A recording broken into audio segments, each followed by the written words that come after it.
If you have your North Node in the sign of Taurus, or your North Node is located in the second house of your natal chart, this reading is for you. Welcome to the Sacred Gray. My name is Astrid. I'm a psychic oracle and mentor. Oh my God, this is a lot. And this is a lot just out the gate. Okay, I can really. There is a breakup energy that is so real. For some of you, this is like an old love. It's like an unrequited thing. And it might not be like, it might not be an actual breakup. I can't imagine what else it would be though, because it feels really straightforward. But I will show you the cards that I have in front of me already, and then we'll go from there. Thanatos, which is really heavy grief, but also in some cases like a very literal kind of death. Like it's a little like carnage-y on the card, okay? And then the one and the kiss. I do have two cards from archetypes that Spirit had me pull face down, so we will reveal those in a minute, whenever Spirit says. And then the other card that came out from another deck, because I was so like, I mean, that is so direct. I wanted kind of just a little bit more information about what was going on with this collective. So I pulled from the Archeo deck. This card is the Alchemist. So, or Alchemist.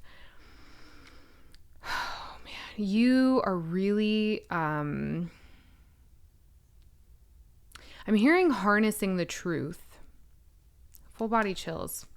You are harnessing the truth of what took place during your time in this relationship or with this person or in this situation, whatever this is for you. Again, it might not be a breakup, but this is something that has emotions. Like, it is steeped in emotion. It is steeped in a level of intimacy and knowledge of one another. It very well could be family. I'm hearing for some of you, it could be like a cousin. And,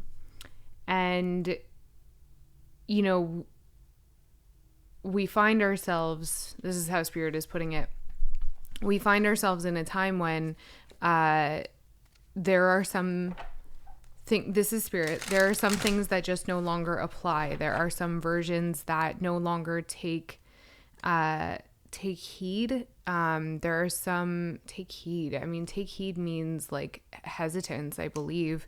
Taking heed is having hesitance. So you have new versions of you that are really coming out. And I'm thinking about the snake on this Alchemist card, coming off of the pentacle, reaching towards flowers and a heart that is two different colors. And it's being balanced there by kind of a hand of unknown origin, right? So we can imagine like the hand of God. I mean, like yeah, dude, like this is, you know, you've got former versions of yourself that you didn't polish, you didn't take enough time getting to know, or like you just didn't give them, you didn't give those versions of yourself the time that you felt that they deserved, the time that you wanted to give them, the time that you can give them now and you are working to. But there's grief here. There's intensity in your experience right now that I think is leading to a kind of lethargy. Let's get into the cross, okay?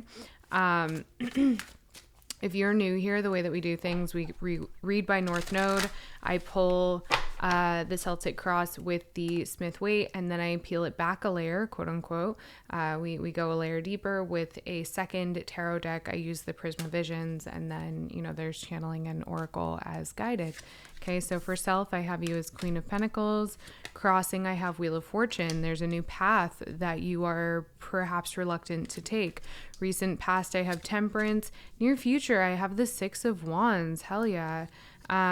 What is beneath you, I have the Four of Pentacles. This makes sense. And then what is above you, I have the Sun. That's beautiful. Okay, we're going to stop there. I know that you guys can't see the cards. I hate it. If you want to become a financial supporter to this channel and my mission overall, there are links in the description. I have to get a secondary camera so that I can show you guys the cards. This is the best that I can do right now with the setup that I have. I'm so sorry. But I will show you kind of what I got going on here as I'm able to. So recent, past, near future. Yeah, that's good. And then what is beneath you and what is crowning you. So what this means is like the Four of Pentacles is kind of in a way representing your subconscious. Like you have a really overall, like your disposition is really great. You're right where you're supposed to be is what Spirit is saying. You are exactly where you're supposed to be. You've had to be patient, but this is not like something that you're struggling with at all. What you're struggling with here is, I'm hearing, carrying forth what is meant to come. Carrying forth what is meant to come. Okay, let's get a little bit further. Internal factors, we have the Eight of Pentacles. External, we have the Page of Cups. Hopes and fears is Two of Swords. Ultimate outcome is Nine of Swords. And at the bottom of the deck, we have the Six of Swords. Well, that's interesting because this kind of took a turn. You're hammering away here. You know, you're chipping away at something that's important to you, you know, and you're maintaining a positive disposition. I have a feeling that the people around you are trying to contribute to this chipper disposition. And I think that you're maintaining it because part of it is true to who you are, but another part of it is also because people want it from you. Collective, I think that there is a part of you that is really struggling, and you are bypassing it at this time because it is less than convenient or less than desirable to the people around you and like to yourself, right? To your own personal experience.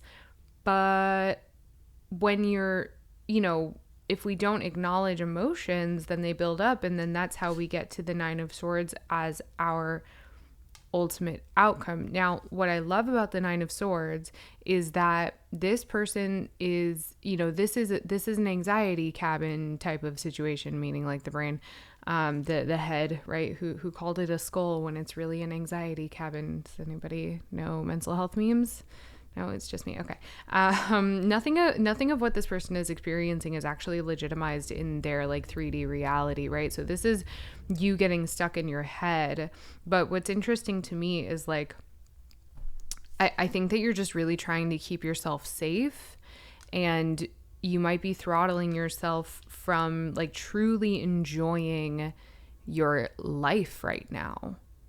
You might be keeping yourself from truly enjoying where you're at. Like there's been a lot of messages that I've received today and just like this week of like, be where you're at right now, be in it fully, because I mean, ultimately, like it's just become more and more loud in my consciousness that like we do not exist outside of the very moment that we are in, like right now, right? We do not exist out of this current reality, right? We can work to get ourselves to other realities, but like if we are working to get ourselves into alternate timelines and we're not currently anchored into the present moment while manifesting like a timeline shift or whatever it is, then like we lose a lot of the joy in our human experience, and we can end up getting caught up in this energy totally without meaning to.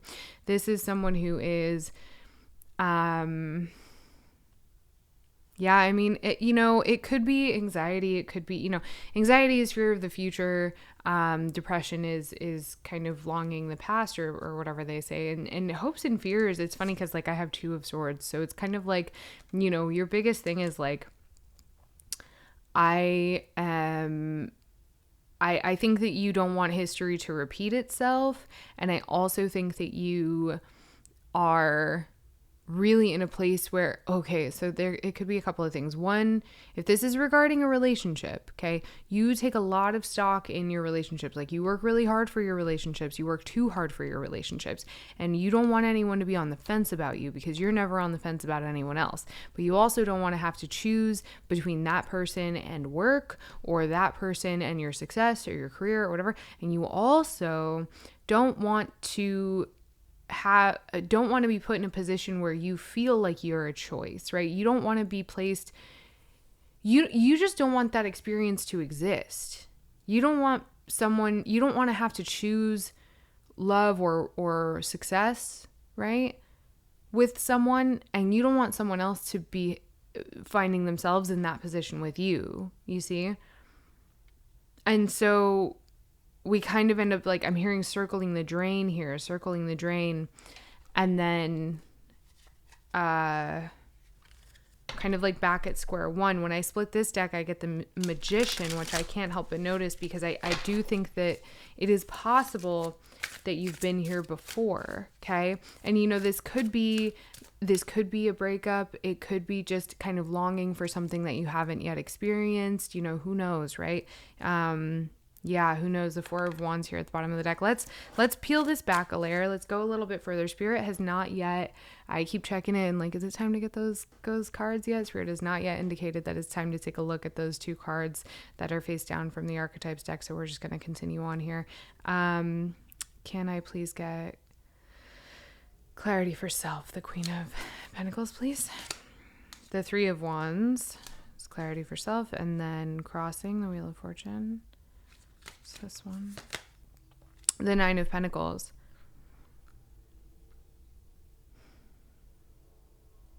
That's so interesting, because you really, like, so seriously, you're in such an optimistic place. The Nine of Pentacles is what's crossing you. The Wheel of Fortune is what's crossing you. I genuinely feel like you don't know how to enjoy where you're at. Like, I don't know if it's interesting to me, because there's a lot going on here. It's like you want to deny yourself good feelings, but you can't, because there's just too many good feelings. That's almost what I'm getting here. Let's get a little bit further. Can I get, okay, Queen of Cups just kind of dropping out there. We'll just see if she comes back out. Can I get clarity for recent past? Temperance. Knight of Cups. Near future. The Fool. Yeah. I've got the Tower at the bottom of the deck here with this.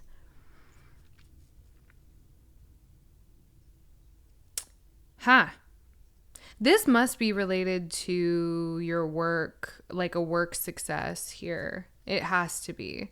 And you wanting to maintain that in the face of various hardships, potentially with love, right? Like, as I've been stating, or whatever it is.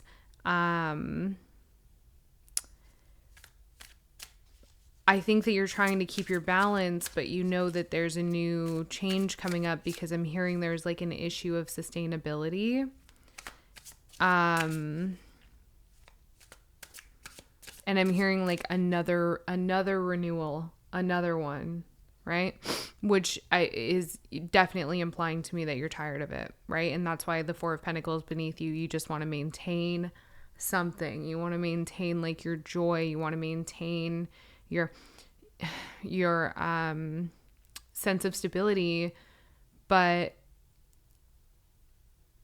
all of the success that you've achieved is rooted in this alchemy. Like, you wouldn't have been able to achieve this level of success if you didn't have heartbreak ingrained in you. You wouldn't be able to achieve what you know that you're capable of achieving and what you've achieved thus far, right? You wouldn't have that vision or that ability if you didn't know grief incredibly well. And you do. You do know grief incredibly well. Let's get what's beneath you. Six of Swords beneath you, and what's crowning this collective? What is crowning this collective? Clarity for the Sun. Six of Swords is on the base of on the anchor of the first deck. Two of Pentacles alongside the Sun. Yeah, like, so again, there's this kind of like why are you denying yourself happiness? This is that feeling of like, we only have right now. We only have right now. The bottom of the deck right now, we've got the Queen of Swords. We're going to continue forward. I do feel Spirit kind of indicating to me it's time to look at these two cards. So let's take a look at them together. Oh, wow. The Lover and the Creator.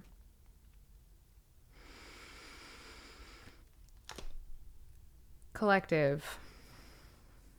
I'm hearing you're fierce and you're so bold. Somebody's guides are coming through with you are so bold. You are so bold. And I'm also hearing the Beauty and the Beast song.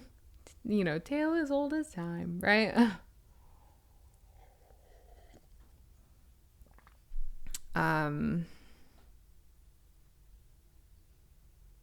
Wow. I think that you're, you know, for some of you, I'm sorry. I'm just like, I'm taking a moment because it's just so like, the level of alchemy that is here is incredible. And I think that you are somewhat aware of it, but I also think that it's just kind of how you've always operated, so you don't really look too far into it. But like, people look at you and they see someone who, like, there's something about you, there's something up with you that is really deep and kind of dark, and it's really intriguing, and people like that. But you might end up attracting people that like, okay, right? Maybe, okay. And I think that that experience has kind of forced you back into your work a little bit, because you're like, I can't do that. I got to go back here. I gotta focus my efforts. But this part of you, whether or not you have had this before, whether or not you've touched this before, you are calling it in a way that is so ferocious.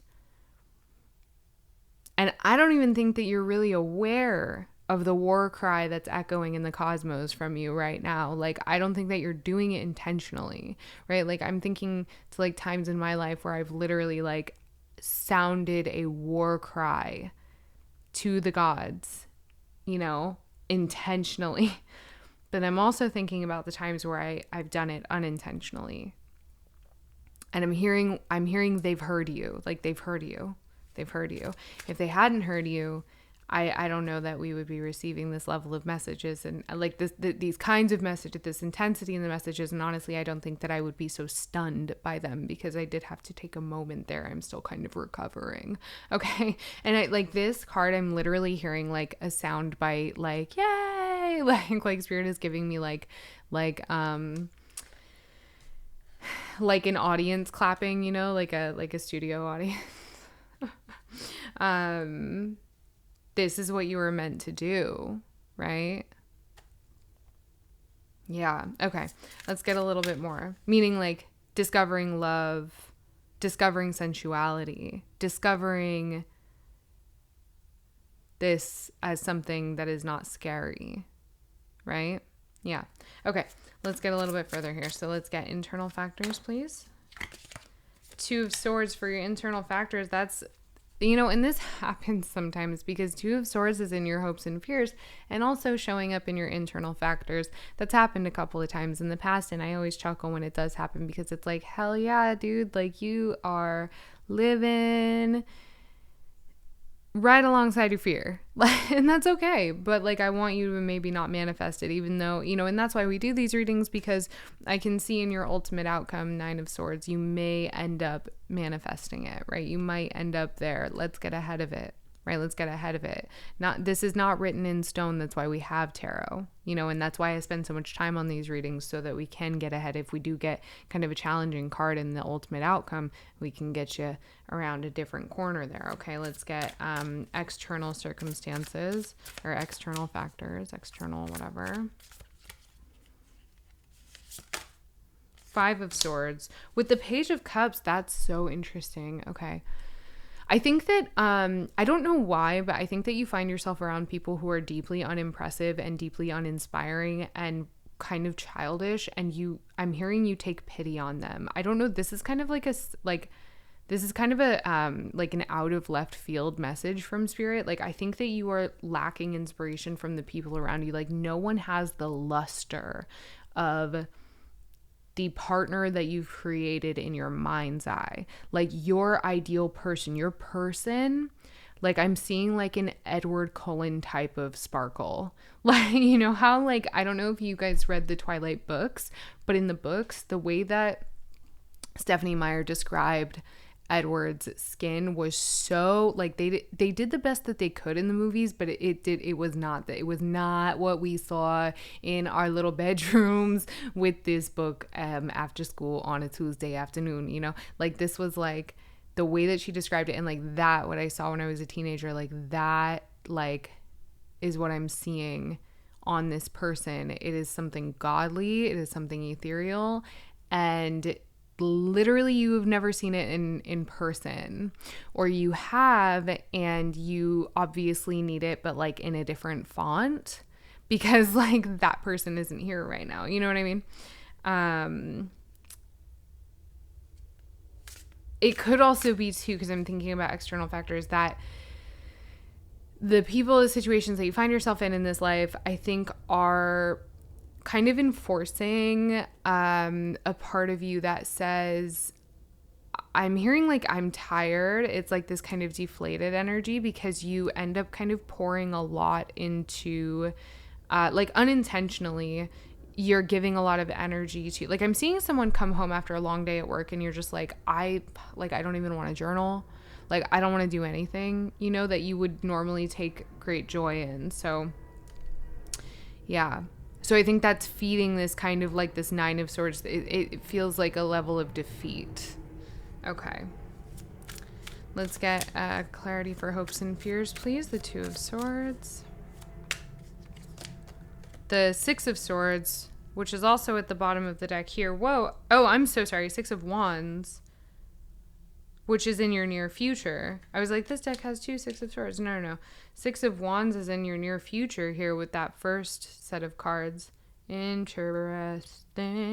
You want to win, but you don't know if you deserve it, kind of a thing. Like, you want to be recognized as someone who, I'm hearing, is worthy of what, like, it's like you I'm seeing you hold a chalice, I'm seeing you hold a trophy, and you're saying like, look, didn't I tell you?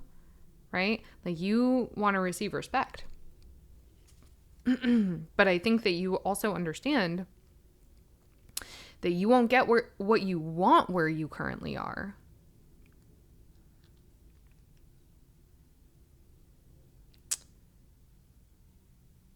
Yeah. You won't necessarily get what you want where you currently are, but you've also poured a lot into where you currently are. So I'm hearing like, how could I leave it behind? Or how could I chase after my dream, right? How could I have the gusto for that? How could I do that? Wheel of Fortune and the Eight of Pentacles. Are we kidding right now? That's... Okay, so the Eight of Pentacles is already down. The Eight of Pentacles is in your internal factors, and the Wheel of Fortune fell out. I've got Judgment, Strength coming out here. And the Wheel of Fortune is also what's crossing you, right, in that first pull. Dude, I swear to, if you don't just go for it, if you don't just go for it, if you don't just take that leap, I want to call you girly pop. I don't want to assume your gender, but let's just say that's a gender neutral term. Girly pop, if you don't throw ass harder, I'm going to be upset. I need you to throw some ass harder. That circle is not circling. What's in your ultimate outcome? Like, that's what this is ultimately. Oh.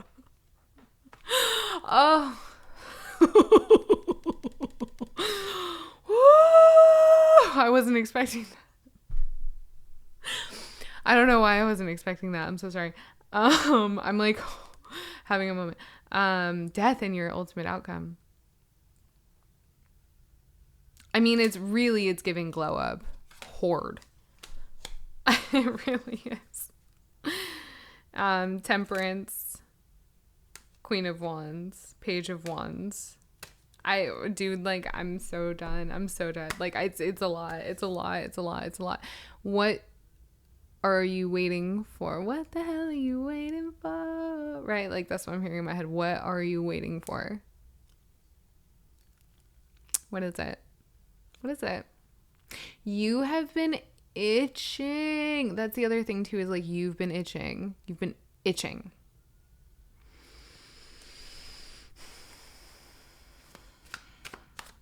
And it probably feels like it's really welling up right now. Let's get you let's get you a spot of advice. Let's get you a spot of advice. Birth. I have neighbors, so I can't scream, but boy, when I tell you I want to scream, it fell out of the deck. It like, pop. I don't know if you heard it. Okay, and then we play at the bottom of the deck. I'm gonna freak out. Okay, hang on. Courage. It's another card that came out face down. Trust. Seek, explore, support, play. I think that you talk yourself out of things a lot. And I think that okay, so like, this is very, very like, you have to think about your south node. Okay. So if your south node is located in the 8th house, or your south node is in Scorpio, you brought into this life a kind of depth that is so remarkable. There is no bottom to that well. And you brought with you into this life a really, really, really astute bullshit meter. Okay. Like, your bullshit radar is like on fucking 10. Okay. But I think too that like that, you know, the other thing that you've brought with you into this life is the experiences that it took to get those things. Yeah. A Scorpio South Node that's a tough one. That's a toughie. Okay. Or an 8th house South Node, right? Either or. So because of that, there's a lot of blessings, right? And then so the alchemy card is like, yeah. But because of that, so many chills. Because of that, you do have to kind of draw on some courage, because, you know, 8th house scorpionic stuff is really, it is murky. It is intense. It is a little bit scary if you allow it to be. It's a lot scary if you allow it to be. It's a lot scary if you allow it to be. I mean, truly, madly, deeply, Scorpio 8th house energy can be very scary if you let it. But as someone with a lot of Scorpio placements, okay, I'm going to tell you that it is not nearly as bad as you think, and it is much more beautiful than you know, right? So, and I think that you know that. Like, I have a feeling that you know that. You know that. You're clued into your power. But it takes a minute to see it. Like, it takes a minute, right? Sometimes that it's loud, and then the stinger, you know. So, like, you've definitely been stung, and so, yeah, I can see it. I can understand why, you know, you're in this habit of, like, maybe denying yourself your blessings, or denying yourself your future, or denying yourself this or that. Like, there's a worthiness issue here, right? You have to trust in this moment that everything that you've been through up until now, I mean everything that you're ever going to go through, but everything that you've been through, because there's some frustration here. It all needed to happen. Like, you couldn't have gotten out if it didn't happen, right? And so you're right there. The rebirth is right there. It's right there. Okay? Spirit wants you to take action on something so that they can back you up. Your guides need you to kind of do a couple of things so that they can help you, like, bolster that energy. It's like things won't happen if you just, like, lay in bed all day. You know, if you want to find this man of your dreams, this woman of your dreams, this, you know, whatever, they, them of your dreams, it's not going to be the fucking mailman. Okay. Like, you can't just, like, wait for them to knock on your fucking door, right? You got to give action so that the guides can make things happen. Okay, you're collaborating with them. You say, I want to meet my person. I'm going to go to the cafe. Send them there. right? Or whatever it is for you, okay? They're going to do everything that they can, right? And they're going to do it when it needs to happen, which means that you're probably going to hit up against some pretty serious lessons beforehand because they want to make sure that you're ready. They want you to be ready, right? Because then you can thoroughly enjoy it. So yeah, trust me when I say that shit. Do you hear the words coming out of my mouth? Like, trust me when I say this shit. Okay? Like, I can't, because this is the other thing too, is that you have people around you that are genuinely interested in your joy. I don't think that you can see them incredibly well, and that's okay. It's okay. And if you disagree with that, I guarantee you those people are on their way, and I'm not even kidding you. They're on their way, and they're right there. They're just like, there's something that needs to happen. There's a little piece that needs to fall into place before they can like really take form in the 3D. It's right there. It's right there. Okay. And I like that. I mean, that's a wrap, babe. I don't even feel called to like pull any other cards for you. I need you to relax. I need you to trust. I need you to embrace. I need you to encourage yourself, right? I've talked a little bit in other videos about like my relationship with courage. I am so tired as someone with several Scorpio placements and an Aries ascendant, okay? When I tell you that I am so tired of being brave and I am so tired of fighting, I genuinely, and I hope that you can hear how sober I am when I say that. I'm really, really, really, really done. I'm 30 years old and I've lived many fucking lifetimes. Baby, the healing never stops, but your perspective is literally everything. Okay? So check your inner dialogue for me, please, because what you've got going on here is such it's like slingshot energy. I just want you to embrace it. I really just want you to embrace it as much as you can, because that slingshot's going to just catapult you right into Mr. Cullen's arms. If that's what you want, if that's what you're manifesting. I really liked him when I was a teenager. I don't have a Cullen now. I have more of a, what do I have now? The hot guy from Goodfellas. I don't know his name, but like the main dude from Goodfellas. Yeah, that's what I got now. It's really nice. But it took a lot of courage. Let me tell you, it takes courage, right? So think about that person, or think about that life, or that community, or that job. Think about that second cup, whatever it is, which is funny because I really don't have any love cards here. What I have is success, and what I have is grief, and what I have is deep, deep, deep desire. Anything you want, you can have. I want you to watch it. This is from Spirit. I want you to watch it flourish in the next month. So like 30 days. Okay. And this is where I leave you. I'm hearing, mark my words. Spirit is making you a promise right now. Your ancestors as well. Sorry. I love you. Thank you so much. If you've made it this far and you haven't subscribed, I have a bone to pick with you. Please subscribe. Please drop a like. Please drop a comment. Please email me if you ever need anything at all. I'm here for you. All of that stuff is in the description below. Okay? Take care.